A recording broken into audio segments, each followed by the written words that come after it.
Ayong hapon, migo, miga. Karon pa jud kamata gid yung amigo kay gikan man ko na nagat gabi kapoy. Kaloy sa Ginoo, agkuha ganiha o 4 jud ka kilo. Kay nadisgrasya akong pukot diniha sa fishing boat. Nabili nagang pukot, katong pukot na akong ipakita daw sa video, katong palugdang, katong palubog. Nabilin. Wado tuduan na ho, disgrasya man gajud. Karon natinga ko karon pagmata na ho, gigutom ko. Pagmata na wag ako mag-ina, amot asa. Dahon nabasa sa chat karon nga tuwas ko anday sa simbahan nag-practice kay simba pero pohon. Na daw tubangan ninyo migo-miga kay ugma pohon. Wa ko mapakitang vlog sa panagat kay or video kay ugma mo simba ko ugma. Mga alas 9 magsugod ya uli siguro mga alas 12. Ning uli na ho nakoy pukot, magtahi ko pukot song amo ang tahion. Daw pakita ninyo. Nga kana mga migo-miga mo ni nga pukot akong trabahon ugma.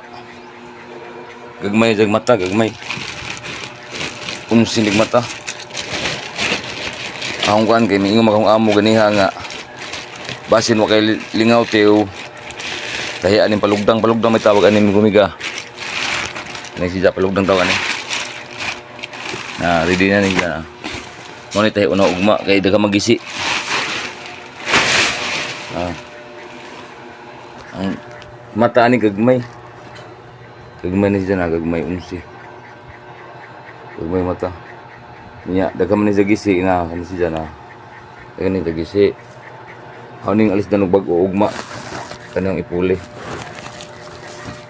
Manangit ko ninyo mga migo-miga nga ugma wa ko'y ikapakita nga video sa isda kay masimba man ko ugma basta adlang Domingo kay masimba man gadug ko mga migo-miga manang taga natog higayon ang Ginoo nga atos dang panlagaran kay sa kasimana kausar rabay ta siya mga dog kuan nato nga masimba ta nila bisag si auta kaning pukuta bag-o ni siya na ani mo nang itao diri kaya may mga part ani nga magisi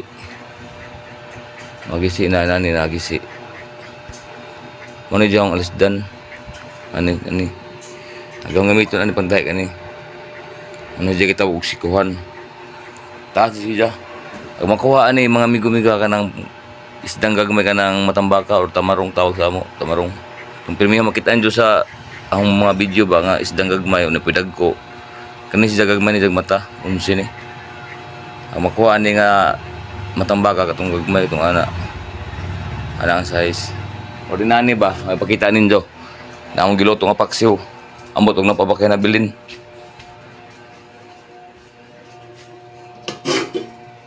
napabakay na bilin ni siya dara day che na inani nga isda tamarong o matambaka mo ni siya kadag-una ang makuha ato mga migo-miga siya among bay kalat mingaw way tao na among diya ako natuog sala duha ka buk kang gigamit nga kuan kaning silimpan og standpan kay balik inita dud amo nang trabahon ugma kon basin mahuman ni mga duha ka adlaw siguro ni naong tahi ni kay taghan man gud ni taas ni siya sulpin taas ni siya mga migo-miga ano yung panugma trabahoon kung ano dyan ka ng tawagan ni repair na na ho para maalis din ang bagong pukot para makakuha na po tawag isdang gagmay kung matambaka o tamarong tawag sa amo muna siya ang mataan nga kani muna sakto sa katong isdang ang ipakita ninyo kaniya kanina maro to mga migo-miga mayang hapon God bless ay pasagdiin yung pamilya yung mga anak ang pingi labaw sa tanan atong unahon permita pasalamat sa Ginoo nga unta iya ang tagagabas ko sa atong lawas atong mga anak dili pasagdan ilikay sa disgrasya nya nga atong mga dawadlaw nga problema labi na sa financial pagkaon sa mga bata mamo dyan importante atong iampo nida kay 100% gajud mga migo-miga nga di tani dya pasagdan basta mga lagad ta o magampo ta permita sa Ginoo o mao na to mayang hapon God bless ninyo tanan.